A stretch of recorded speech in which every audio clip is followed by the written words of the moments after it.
Hello and welcome back to the channel. I hope everyone's doing well, and today we have a little bit of insider information from the developers of Kazan themselves. But first, my name is Isaac, and if you want to hear more of my stories, be sure you drop a like, comment, and subscribe to the channel. Now, without further ado, let's begin. Over on the subreddit for the First Berserker Kazan, the developers decided to give us a little look at the numbers of players and what's going on in the game, such as the amount of times Kazan has fallen, the amount of people that have gotten to the true ending, favorite weapons, things of that nature. And I gotta tell you right now, some of the results are gonna surprise you.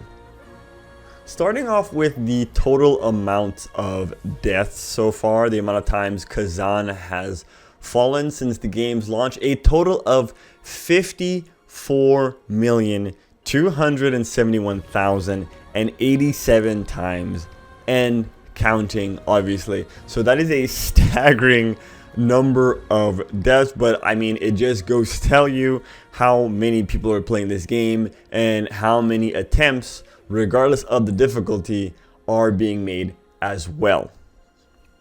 Speaking about how many times he has fallen, the number of times Kazan has fallen to the top 3 bosses in the game. And this is where the results may surprise you, because I can definitely see 2 of these bosses being on this list, but one of them I was honestly shocked to see him there. But at the same time, given that he is an early game boss and people are still learning how to play the game, I understand why he would be in that position. In the 3rd position, we have Maluka with 3.4 million defeats to this boss. Yeah, Maluka, I honestly thought Maluka would have ranked at least in 2nd place, but he is in the 3rd position for boss who has defeated the most amount of players.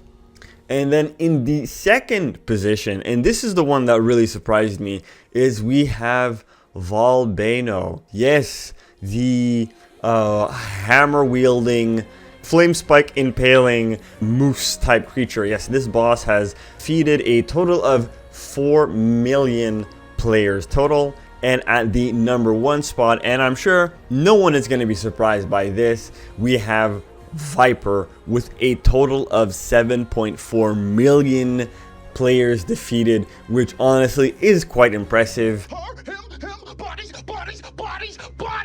But I mean, why is this boss like the 3rd boss of the game? It's crazy. It's honestly crazy. And I mean, props to Viper. That's enough with the L's. We also have some positives. It seems like 36% of the player base has managed to get the true ending. Yes, the First Berserker ending. And I gotta say, 36%, that's pretty fantastic. That's a good amount of players, and that number is only going to be increasing as time goes along.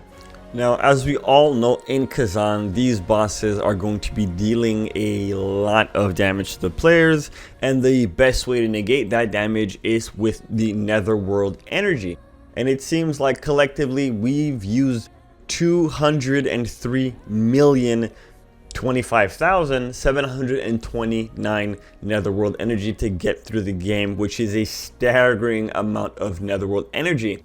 However, as we all know, the better the health recovery we have, the less Netherworld energies we have to use, which is why we collect those soul stones. And it seems that we've destroyed a total of 10,277,640 soul stones destroyed total. And it seems like the destruction of these enemies and bosses was done with 3 weapons in particular. 3 most used weapons would be the Neglected Greatsword, which I believe pairs with the Ashen Wolf set, if I'm correct. I'm sorry if I'm wrong, I'm not a greatsword user. Then we have the Imperial Spear, which I think is just a regular weapon. It doesn't pair with any set. And then you have the Fallen Lord Spear, which honestly I 100% understand why this weapon is being used all the time.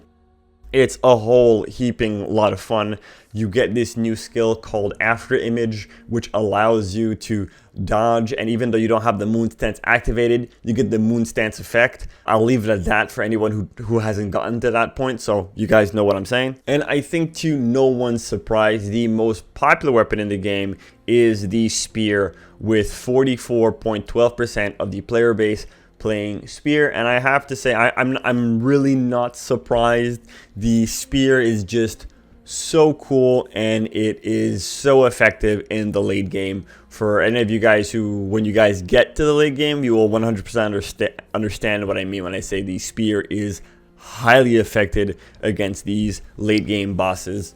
Coming in second, you have the dual wield at 28.81%, and then the great sword not too far behind at 27.0%. So it really seems like there is a huge leaning towards the spear.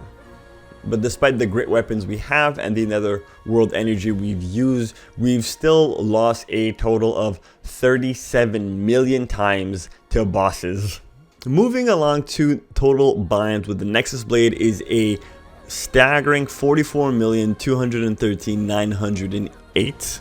I wouldn't be surprised if most of those binds were after fighting a remnant, because we have fought a total of 17,007,273 remnants of adversity defeated. But it's not all about fighting. Sometimes it's about co-op, because we have a total of 4,778,377 spirits of advocacy summoned. And Kazan may be the first berserker, but he's still a hero in the eyes of the Jarling, because a total of 3,565,831 Jarlings have been discovered and rescued. Something just as important as the combat would be the armor sets. And over here we see that the Ashen Wolf has had 8.48% of players wearing it. The Fallen Lord not far behind at 6.10%.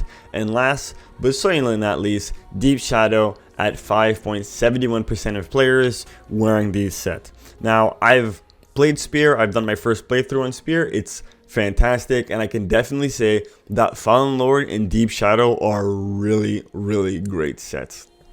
I'm really enjoying how the developers are communicating with the community quite a bit. It's nice to see, and it really bodes well for the future. I'm hoping that they're going to stay open and communicate with us in the future, because if they continue to do this and take feedback from the community, I could really see Kazan being a 10 out of 10 game at some point in time. That's going to be it for me today. I hope you guys enjoyed the video. Let me know what you think in the comment section down below. And while you're down there, don't forget to like, share, comment, and subscribe. As always, thanks for watching, and I'll see you guys next time. Bye.